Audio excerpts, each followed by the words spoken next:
কোনো একটি দল ব্যালট পেপার ছাপছে, যে কাজটা তারা ডাকসু ইলেকশনে করেছে, লোককে বিশেষ কিছু লোক সেটা সরকারের ভিতরে, সরকারের বাইরে, নির্বাচন কমিশনের ভিতরে, নির্বাচন কমিশনের বাইরে তারা তাদেরকে জিতিয়ে দেওয়ার চেষ্টা করতেছে এবং করবে।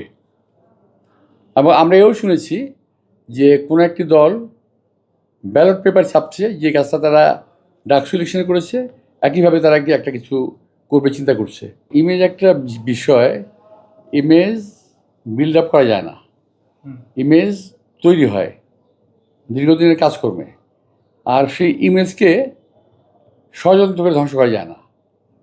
চেষ্টা করতে পারে কেউ, চেষ্টা করতে পারে, কিন্তু ধ্বংস করা যায় না। আমিও সোশ্যাল মিডিয়ায় দেখছি এগুলা। আমি তো আগেই বলছি যে ওদের কার্যক্রম, যে স্বাভাবিক রাজনৈতিক কার্যক্রম যেভাবে হওয়া উচিত তার চেয়ে দেশের মানুষের দৃষ্টিশক্তিকে সুরক্ষিত রাখার প্রত্যয় নিয়ে এলো সেফ এলইডি লাইট।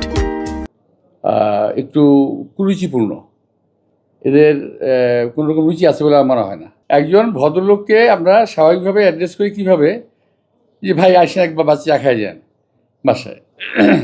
তো ওর ক্ষেত্রে আমি একটু চায়ের বদলে একটু বেশি বলছিলাম আর কি, যে পোলামান মানুষ বিরিয়ানি টিরিয়ানি খাওয়াই দেবো, আমরা ঢাকার লোক, আমরা এই যে এখনও খেয়ে আসছি, তা আমরা বিরিয়ানি খেতে পছন্দ করি, তো ওকে খাওয়াই দেবো ভাবছিলাম আর কি।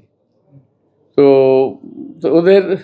ওর মতো অনেকেই আমার সাথে বিরিয়ানি খেয়েছে, ওর মতো, আই মিন ইট। কিন্তু বিরিয়ানি খেলেও যে এর মধ্যে শুধুতা করা যায় এটা আমি জানা ছিল, প্রথম শুনলাম।